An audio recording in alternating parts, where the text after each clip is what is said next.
If you missed the last week's video, I talked about what one-to-one correspondence is. Today I'm going to tell you about some activities that you can do in your classroom to help your kids practice one-to-one correspondence. So the first thing I usually do with one-to-one correspondence, and when I talk about this, I didn't say counting specifically because I'm not really talking about the number sequence really high. I'm really just talking about the concept of one item for each number that you say. And the first thing is really matching things. Now, you can do this in lots of different ways. You can use counting mats that have different arrangements on them. You can use 10 frames.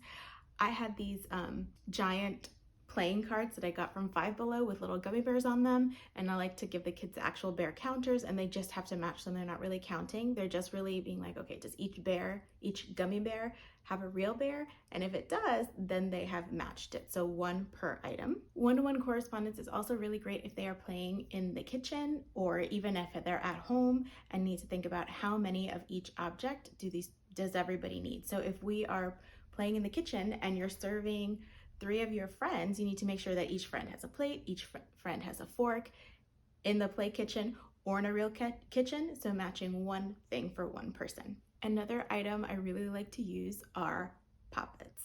Poppets, anyone? Have your kids been obsessed with poppets too?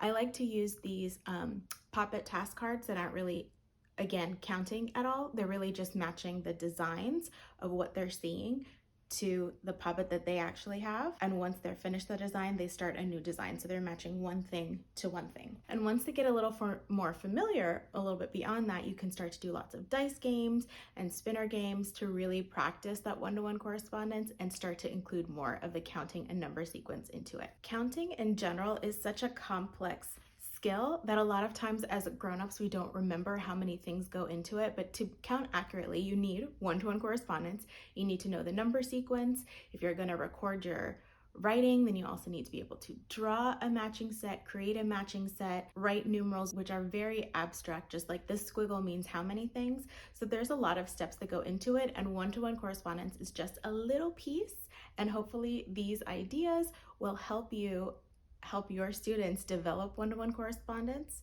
And again, if you want to hear a little bit more about what it is and some strategies to teach your students, make sure that you check out this video, and I will see you over there after. My neighbors, close the door because we're super loud.